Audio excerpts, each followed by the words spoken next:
Bonjour, dans cette vidéo, je vais vous présenter les 6 obstacles de l'écoute active. Découvrez maintenant mes conseils. Le premier obstacle de l'écoute active consiste dans l'idée de vouloir exprimer vos points de vue. Lorsque vous êtes en face d'une personne, que ce soit dans le contexte professionnel ou dans le contexte personnel, c'est facile de vouloir tout le temps exprimer effectivement nos points de vue. On a envie de dire ce qu'on pense par rapport à ce que notre interlocuteur est en train de nous communiquer. Faire cela est très mauvais parce que justement la personne ne se sent pas écoutée. Donc il est très important de faire attention à cette attitude justement de vouloir tout le temps donner vos points de vue, de vouloir même parfois juger, de raisonner par rapport à ce que vous pensez que c'est important, par rapport à vos croyances, par rapport à votre éducation, par rapport à ce que vous pensez juste ou pas juste. Et donc c'est très important de faire attention donc à ne pas vouloir tout le temps exprimer vos points de vue. Et donc il est très important de vous concentrer à 100% sur votre interlocuteur. Le deuxième obstacle a tendance à se focaliser davantage sur votre dialogue interne, donc sur vous-même. Lorsque vous allez écouter une personne dans votre vie professionnelle ou personnelle, que quelque part, au lieu d'écouter, de concentrer sur cette personne, vous avez une tendance plutôt à être centré sur vous-même, à raisonner, à réfléchir dans votre tête par rapport à un problème que vous avez eu, par rapport à quelque chose qui s'est passé ou tout simplement par rapport à ce que vous avez envie de dire. Vous n'êtes pas concentré sur cette personne, la personne va s'en rendre compte et justement cela, ça va affecter la qualité de la relation que vous avez avec cette personne. Donc il est très important de faire attention à cet aspect et de cette façon, vous serez justement en mesure d'améliorer votre écoute active.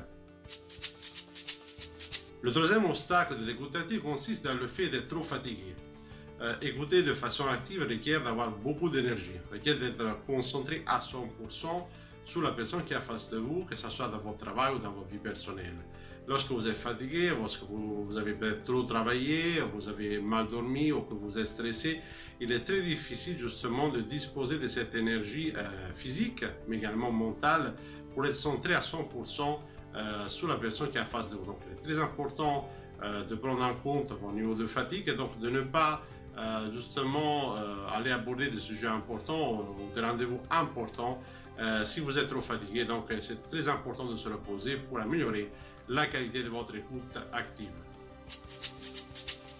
Le quatrième obstacle, c'est justement le fait d'aller se faire envahir par les émotions lorsque nous parlons avec une personne, que ce soit au niveau professionnel, au niveau personnel. Parfois, il y a des sujets qui peuvent nous mettre en difficulté, il y a des situations, des mots, des discours qui peuvent évoquer quelque chose à l'intérieur de nous-mêmes, donc il peut toucher des points sensibles et donc il est très important de faire attention à certains sujets. Il est très important justement de parfois ne pas aborder certains sujets et c'est donc lorsque vous êtes justement trop focalisé sur des sujets qui peuvent vous mettre en difficulté, c'est justement à ce moment-là que vous n'avez pas une bonne écoute et cela peut donc affecter vos relations au travail mais également dans vos vies privées. Le cinquième obstacle de l'écoute active, c'est justement d'avoir une faible connaissance de soi-même.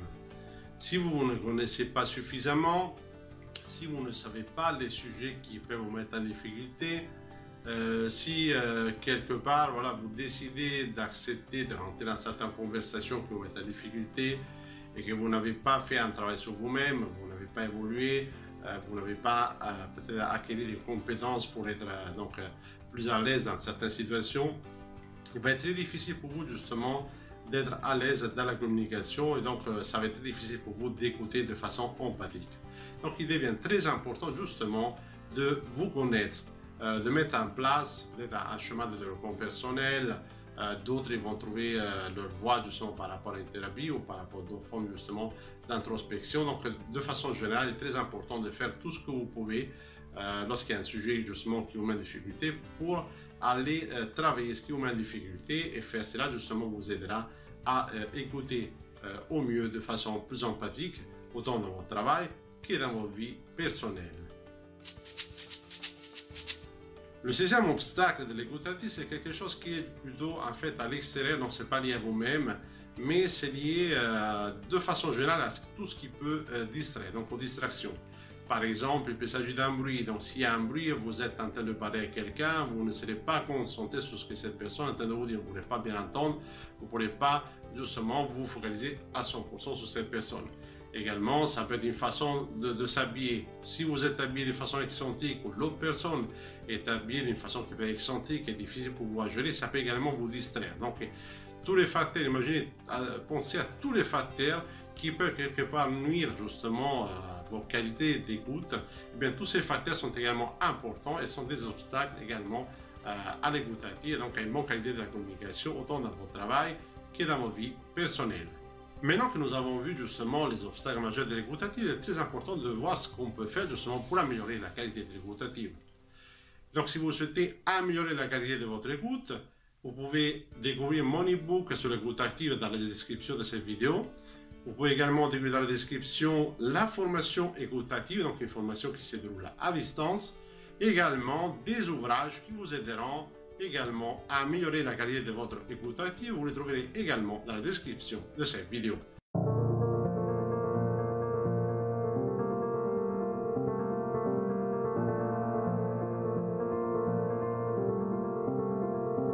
Je vous remercie d'avoir regardé cette vidéo. Je vous conseille de regarder les vidéos qui s'affichent ici et je vous dis à la prochaine vidéo sur le site international coaching solution.fr.